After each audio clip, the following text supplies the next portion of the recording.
नरेंद्र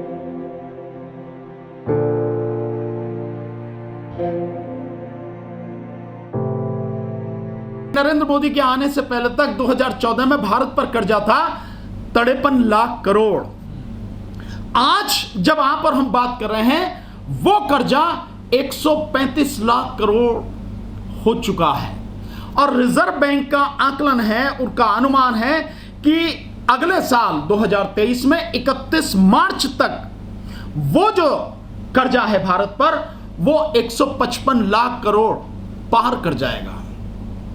तो ये मतलब जो जीडीपी आपकी है लगभग जीडीपी के साथ बराबर ही आपका जो कर्जा है वो पहुंच जाएगा।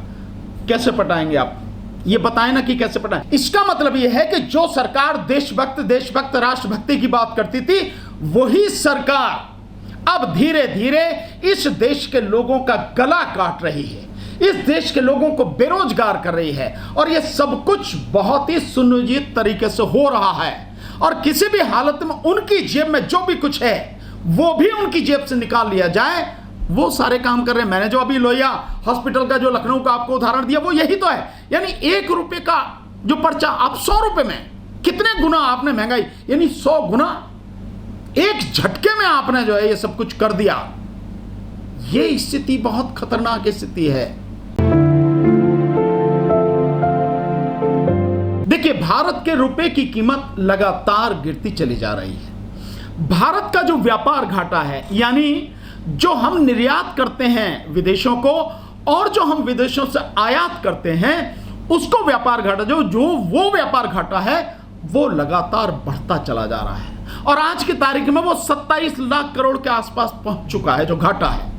इसके साथ साथ रुपए की कीमत घट रही है, डॉलर के मुकाबले लगभग 80 रुपए हो गया रुपया जो है। सो इस स्थिति में क्या होगा, निर्यात इस स्थिति में कम होगा, महंगा होगा, और आयात जो होगा वो आयात भी उसके लिए हम ज्यादा विदेशी मुद्रा हमें देनी पड़ेगी। और हमारा विदेशी मुद्रा भंडार लगातार अब घट रहा है। वो आज की तारीख में घट के काफी नीचे 500 बिलियन डॉलर के आसपास जो है वो आ चुका है। 550 बिलियन डॉलर के आसपास जो वो आ चुका है। तो हमारा व्यापार घाटा लगातार बढ़ रहा है। जो हालत हो सरकार ने कर दी है, किसी भी तरह से हमारा जो उद्योग है वो किसी भी तरह से बढ़ नहीं रहा, फल फूल नहीं। बढ़ेगा कैसे? जो मैन्युफैक्चरिंग है, उत्पादन है, वो बढ़ नहीं रहा। क्यों? क्योंकि लोगों के पास खरीदने के लिए कुछ नहीं है। और बहुत कुछ आपके लिए जो है जो इस्तेमाल कर रहे हैं वो चाइना से आ रहा है। चाइना के साथ लगातार व्यापार बढ़ता चला जा रहा है। सो जो आपकी इस्तेमाल की चीजें, यानी कि यहाँ के धार्मिक संस्कारों में, यहाँ के त्योहारों में इस्तेमाल होने वाली लगभग सारी चीजें अब चाइना से आ रही हैं। आप हर चीज को देख रहे हैं आप। सो ये जो स्थिति भारत में हो गई है, इस स्थिति में भारत लगातार उस तरफ जा रहा है। दूसरा आप देखें, रोजगार जो पहले से ही खाली सीटें पड़ी हैं सरकारी क्षेत्र में, अगर हम देखें उनको भरा नहीं जा रहा।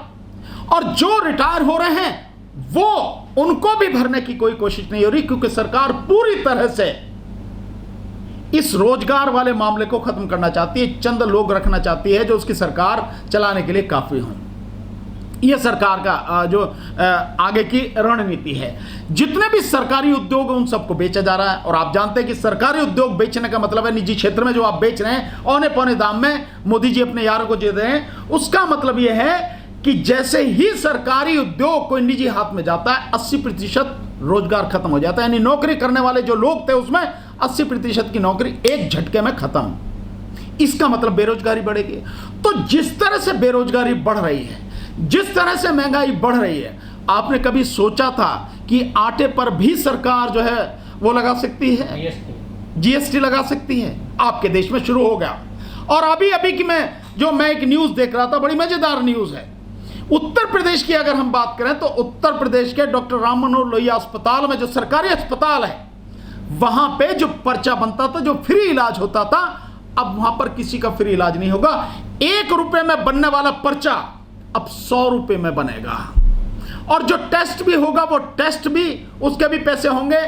अस्पताल में जब आप भर्ती होगे, इलाज चलेगा आपका, उसके भर्ती के भी पैसे होंगे, बेड के भी पैसे होंगे, एक्सरे के भी पैसे होंगे, आपके जो सीटी स्कैन होता है उसके भी पैसे होंगे, आपके एक्सरे के भी पैसे, हर चीज के, मतलब कोई फ्री नहीं है। और ये वहां से शुरू हुआ है तो आप देख लीजिए नीचे तक पहुंचेगा, ये सब जगह पहुंचेगा। इन हालात में लोगों की हालत क्या हो गई है? देश में जितनी भयानक बेरोजगारी है, एक आंकड़ा मैं बार बार बताता हूं, आपके सामने भी मैं रख रहा हूं, 17 करोड़ तो डिग्रीधारी बेरोजगार ही हैं। और इसके अलावा 45 करोड़ लोग भारत में वो हैं जो किसी भी तरह से इस देश में उन्हें कोई रोजगार मिल जाए इसकी उम्मीद ही खो बैठे हैं। ये बड़ी गंभीर परिस्थिति है। आपको रोजगार ना मिले कोई दिक्कत नहीं, यहां नहीं तो वहां मिल जाएगा, आज नहीं तो कल मिल जाएगा, लेकिन उम्मीद ही अगर खो जाए, कितनी भयानक निराशा है, कितने अवसाद में लोग चले जाएंगे, डिप्रेशन में चले जाएंगे लोग। और आप देख रहे हैं कि धीरे धीरे बेरोजगार युवकों का आत्महत्या का आंकड़ा बढ़ता चला जा रहा है। देखिए, सरकार धर्म में यूं अटकी हुई है क्योंकि उसके पास इसके अलावा कोई और एजेंडा नहीं है। क्या बोलेगी महंगाई पे? आप बताइए, आप ही अगर प्रधानमंत्री आपके सामने आ जाए तो प्रधानमंत्री से सवाल पूछ पूछ के आप ही प्रधानमंत्री का मुंह बंद कर दोगे। महंगाई पे क्या बोलेगी सरकार? कोई जवाब नहीं है उसके पास। बेरोजगारी जिस भयानक स्थिति में है, उस बेरोजगारी पर आप जैसे पत्रकार अगर सवाल पूछने लगे तो प्रधानमंत्री और प्रधानमंत्री के और भी जो मंडली के लोग हैं, किसी के पास एक भी जवाब नहीं है। आपने देखा, अभी की लेटेस्ट आपको बात बता रहा हूं, प्रधानमंत्री तेलंगाना गए, हैदराबाद में बहुत बड़ी रैली करी जिसका डंका बजाया गया। उस रैली में क्या एक भी शब्द बेरोजगारी पर बोला प्रधानमंत्री ने? नहीं बोला। महंगाई पर बोला? नहीं बोला। यहां की शिक्षा व्यवस्था पर बोला? नहीं बोला। देश के लोगों की स्थिति जैसे बद से बदतर हो रही है उस पर बोला? नहीं बोला। अभी प्रधानमंत्री जो है यहां बोल लेते हैं, इसमें आपके विज्ञान भवन में अरुण जेटली की जयंती के ऊपर कोई प्रोग्राम वगैरह था, या उनकी पुण्यतिथि पर कोई प्रोग्राम था, उसमें प्रधानमंत्री बता रहे डंका। मतलब प्रधानमंत्री को अफसोस यह है कि किसी भी बात को बोलने में, झूठ बोलने में लेश मात्र उनको शर्म नहीं आती है। वो अभी कह रहे थे उसमें कि हमने 9 करोड़ लोगों को उज्ज्वला योजना में गैस के सिलेंडर दिए। अब 6 करोड़ लोग उन्हें क्यों नहीं बताते जो एक बार भी खरीद नहीं पाए?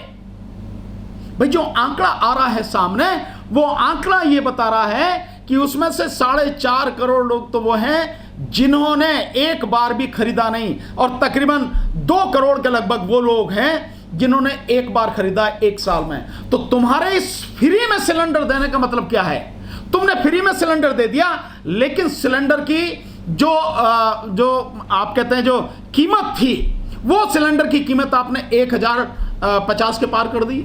1053 में मिल रहा है ना, यहाँ पे दिल्ली में 1052 या 1053 में, जो 400 में था तब तो तुम हल्ला मचाते थे, लेकिन आज तुमने जो है वो कर दिया और उसकी सारी सब्सिडी तुमने हटा दी। जो सिलेंडर की सिक्योरिटी थी, गैस कनेक्शन लेते में जो 1500 या 2000 रुपए में मिल जाता था, तुमने वो 4,500-5,000 कर दिया। तुमने कर क्या दिया उसमें? तो प्रधानमंत्री वो कह रहे हैं 10 करोड़ हमने जो है टॉयलेट बनवाए। अबे 10 करोड़ टॉयलेट बनवाए या गड्ढे खोदे? जाके देखो। 3 करोड़, वो प्रधानमंत्री कहते हैं कि 3 करोड़ हमने पक्के घर दिए। जिस दिन 3 करोड़ पक्के घर मिल जाएंगे इस देश में, उस दिन मैं नहीं समझता कि किसी की झोपड़ी रह जाएगी। और प्रधानमंत्री को अगर नहीं है, या प्रधानमंत्री की चापलूसी करने वाले जो लोग हैं मीडिया के, वो गुलाम कुछ करेंगे ना, पर फिर भी अगर किसी को है, जाके देखो झारखंड में क्या हालत है। लोगों की झोपड़ियां पड़ी, कच्ची झोपड़ियां पड़ी हैं। और जो आंकड़े पहले तुमने जारी नहीं किए पर किसी तरह से बाहर आ गए, जातिगत गणना के आधार पर जो कराए गए थे, उससे जो आंकड़ा सामने आया था, उसमें यह था कि देश में जो 40% लोग हैं गांव में रहते हैं, उनकी स्थिति यह है कि एक ही कमरे के कच्चे मकान में लोग रह रहे हैं, पूरा परिवार रह रहा है। उसमें क्या बदलाव आया?